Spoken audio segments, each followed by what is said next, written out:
तर भिवंडी महापालिकेमध्ये काँग्रेसचा उपमहापौर झालाय।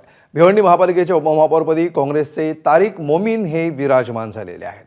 त्यामुळे भिवंडीमध्ये जो सत्ता संघर्ष आणि ज्या प्रकारे सध्या भाजपच्या बंडखोर नगरसेवकांनी जी भूमिका घेतली त्यानंतर आता सत्तेची समीकरणं जुळताना दिसतात आणि काँग्रेसचा उपमहापौर झालाय।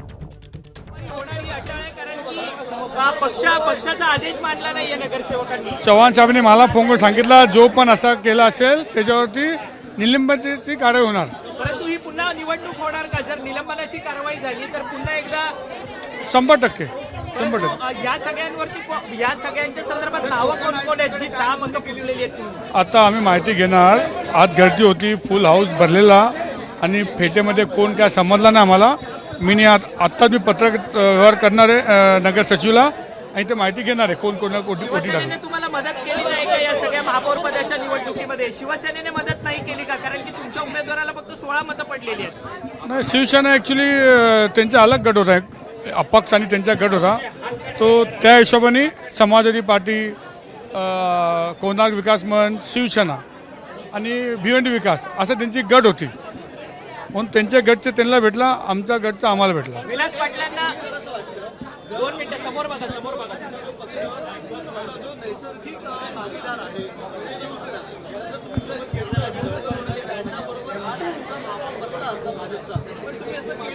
आम्ही केलं काय नाही, आमच्या लोकांचा बातचीत चालू होता, मीटिंग झाली।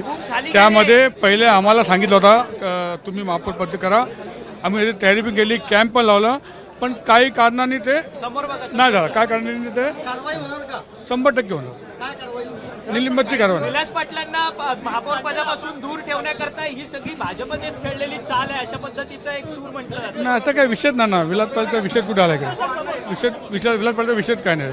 परंतु काय कारवाई केली जाणार? तुम्ही पक्षाच्या वरिष्ठांशी बोललात का या सगळ्या संदर्भात? वरिष्ठांना बोललो, पण वरिष्ठांचा फोन पण आला। जे पण पक्षविरोध काम केलं असेल त्याच्यावरती जसं एक कायदा बनलाय पक्ष विरोधी काम करतात ते कायदा त्यांना लागू होईल। तुम्ही कोर्टात सुद्धा जाणार का या सगळ्या संदर्भात? कोर्टात काय जायचा, कोकण बंदमध्ये करून टाकू आम्ही जे करायचं आहे। बोलो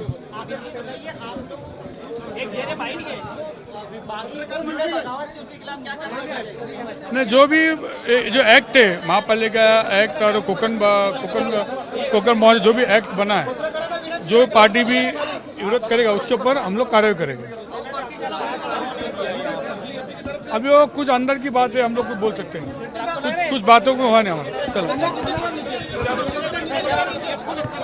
नहीं, स्किप कैसे देगा? नहीं, स्किप कैसे देगा?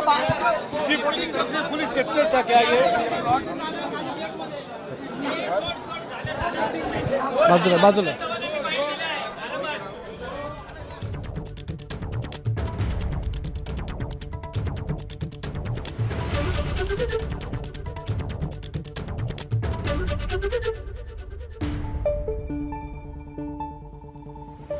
तर कुणाला मतदान झालं आपण बघा। नारायण चौधरींना काँग्रेसची 30, राष्ट्रवादी शरद पवार 12 आणि भाजप बंडखोर 6 अशी मतं मिळाली।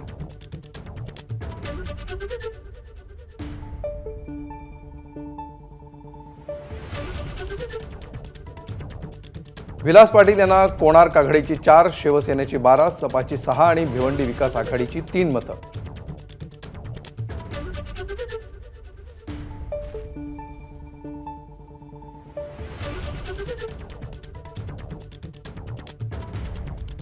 तर नारायण चौधरी कोण आहेत त्यांची थोडक्यात ओळख करून घेऊया। नारायण चौधरी हे मूळचे भिवंडी तालुक्यातील ताडाली गावचे रहिवासी आहेत।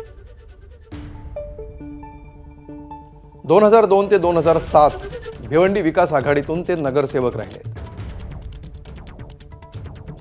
2007 ते 12 या कालावधीमध्ये ते महापालिकेमध्ये अपक्ष नगरसेवक होते। 2012 मध्ये समाजवादी पक्षात त्यांनी प्रवेश केला आणि 2017 मध्ये शिवसेनेत प्रवेश केला।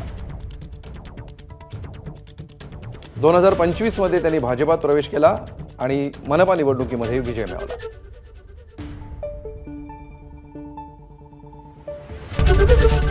एबीपी माझा, उघडा डोळे बघा नीट।